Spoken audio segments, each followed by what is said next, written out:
कामरान मुर्तज़ा साहब, आप तो कानूनदान हैं और लाला लतीफ़ अफरीदी जिनका हाल ही में इंतकाल हो गया है, उन्होंने भी ये कहा हमारे शो के ऊपर, बल्कि वो आए और उन्होंने कहा कि जी 90 दिन से एक दिन भी आप ऊपर नहीं जा सकते, केयर टेकर सेटअप आएगा, उसके बाद पंजाब के अंदर और खैबर पख्तूनख्वा के अंदर इलेक्शन होंगे। तो मौलाना साहब क्यों कह रहे हैं और हंस रहे हैं कि जी नहीं हो सकते, इन दोनों होंगे ही नहीं, इन दोनों सूबों के अंदर इलेक्शंस? पहले तो ताज़ियत अपना लाला के लिए आपके तवज्जुह से भी और आपके टेलीविज़न के तवज्जुह से बिल्कुल, भी बिल्कुल। एक अफसोसनाक वाक़या। मौलाना साहब एक तरह से इमरान खान साहब को शायद टीज़ करने के लिए भी कह रहे होंगे कि वो उनका ख्याल ये है एक तरफ के वो असम्बलियाँ तोड़ते जाएंगी और इलेक्शन होता जाएगा। तो मौलाना साहब जो है ना उनके साथ जो है ना वो एक हंसी मजाक वाली शायद बात कर रहे होंगे। मेरे अपने ख्याल के मुताबिक इसमें इलेक्शन जो है वो 90 डेज़ में कॉन्स्टिट्यूशनल रिक्वायरमेंट है और कॉन्स्टिट्यूशनल रिक्वायरमेंट को शायद बाईपास करना बड़ा मुश्किल होगा। और अगर फ़र्ज़ कर लीजिए कि कहीं पे बाईपास किया गया तो फिर मामलात कोर्ट में चले जाएंगे और फिर अगर कोर्ट में गए तो सुबकी होने का ख़दशा है।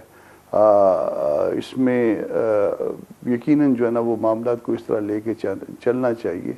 हम एक बड़ी पार्टी हैं और मौलाना साहब इस हवाले से कॉन्शियस हैं, वो लेके इस तरह से चलेंगे कि कहीं पे भी दस्तूर की कोई वायलेशन इंशाल्लाह नहीं होगी, उसमें रस्टिश हो।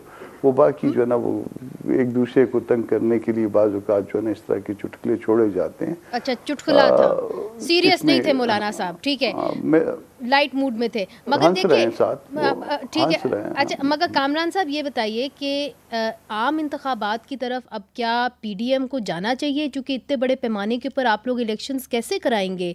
400 से ज़्यादा सीटों के ऊपर मिनी जनरल इलेक्शन हो जाएगा ये तो।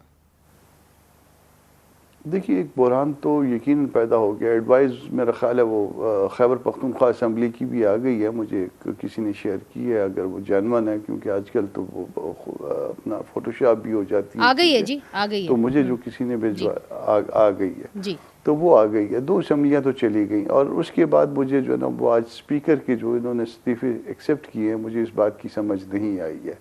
बीइंग ए पॉलिटिकल वर्कर, ठीक है, हमारी तमाम तर जो है ना वो जो हमदर्दियाँ होती हैं या हमारी एफिलिएशन है वो अपनी पार्टी के साथ या उसके बाद पार्टी अगर किसी इत्तेहाद में है उसके साथ, मगर स्पीकर का एक इंडिपेंडेंट ऑफिस है, मगर स्पीकर का जो स्टांस था तो वो अपने स्टांस से जो है ना वो इसको डिफेंड मेरा ख्याल है करना बड़ा मुश्किल हो रहा है। और अचानक जो है ना वो बैठे बैठाए, ये पोजीशन तो पहले भी थी, ये तो पहले भी ये लोग कह रहे थे। तो मतलब स्पीकर का ऑफिस बहुत इज़्ज़त वाला ऑफिस है, उसमें अचानक जो है ना वो इस किसी चीज़ का मुकाबला करने के लिए स्पीकर के ऑफिस से जो है वो इस तरह की बात नहीं आनी चाहिए मेरे अपने ख्याल में। तो आपका ये कहना है कि जो स्पीकर ने यकदम ये जो 35 लोगों का इस्तीफा मंजूर किया है, इनको नहीं करना चाहिए था? मैं बिल्कुल यही कहना चाह रहा हूँ। ठीक है, इसके ऊपर भी हंसी मजाक जो है ना वो इमरान खान साहब का मजाक उड़ाने की कोशिश हो रही है, मगर साथ हम भी मजाक का इसमें शायद निशाना बन रहे हैं और स्पीकर को इस हवाले से शायद उनके ऊपर भी तनकीद होगी। तो इस मामले को संजीदगी से लेना चाहिए था। पता नहीं स्पीकर साहब ने जो है वो इससे पहले जो है असम्बली में कम से कम पार्लिमानी लीडर्स को बुलवाते, उनसे मशवरा करते। मुझे आई डाउट आपके लिए भी शौक था, JUIFA के लिए भी शौक था कि जी जो 35 लोगों का इन्होंने इस्तीफा मंजूर किया स्पीकर ने, तो JUIFA के लिए भी शौक था कि जी इन्होंने इस्तीफा मंजूर कर दिया। आपको कोई इन्फॉर्म नहीं किया गया था कि जी इस्तीफा मंजूर होंगे ये 35 लोगों के? मुझे नहीं पता कि मौलाना साहब को एतमाद में लिया गया है या जो हमारी पार्लिमानी लीडर हैं यहाँ पे कौमी असम्बली में उनको एतमाद में लिया गया है या हमारी जमात के जनरल सेक्रेटरी को एतमाद में लिया गया है। कम अज़ कम मेरे लिए शॉकिंग था और मुझे इस वक्त जो है ना इस मामले को डिफेंड करने में मुश्किल हो रही है। मैं हमेशा डिफेंड करता हूँ इस इत्तेहाद को, अपनी जमात को, या इवन स्पीकर साहब की या यहाँ से भी जो चीज़ें आती हैं, मगर इस मामले में मुझे भी जो है डिफेंड करना मुश्किल हो रहा है। जो इसमें माजी में हमारा स्टांस रहा है या स्पीकर साहब का रहा है उसमें थोड़ी सी ये तकलीफ दे बात है।